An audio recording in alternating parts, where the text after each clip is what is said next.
मालकानगिरी सीमांत पड़ियारे अनुष्ठित होईछि रथयात्रा। रथरे छेरापहरा करिसेंती राजा अश्विनी कुमार महापात्र। अश्विनी कुमार महापात्र पड़िया गोष्ठी उन्नयन अधिकारी।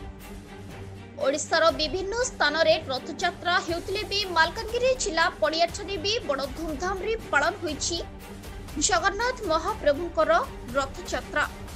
पड़िया एक आदिवासी बहुल अंचल हेले भी बड़ धूमधाम सहित पालन करिसेंती। केवल अंचलवासी नुहे पड़िया ब्लॉक प्रशासन भी दायित्वर सह कार्य तुलाइछंती।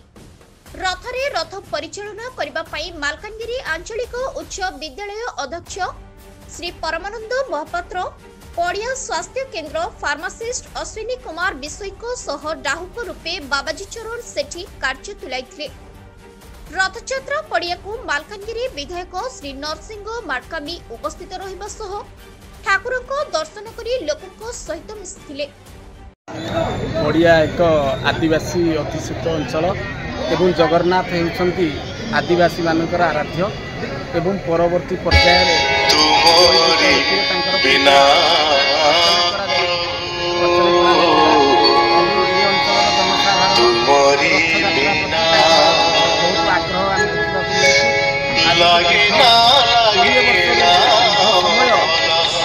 रथयात्रा शांति श्रृंखला चलती लोक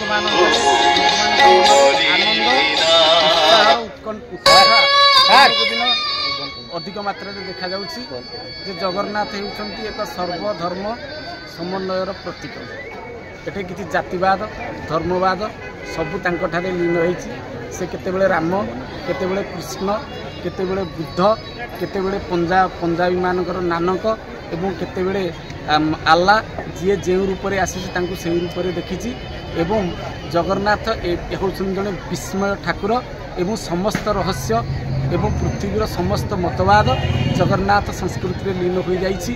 जगन्नाथ केवल ओडिशार आराध्य नुहंती कि हिंदू जातिर मथामणि नुहंती, से समग्र विश्वर आराध्य एवं विश्वर होउछंती मथामणि।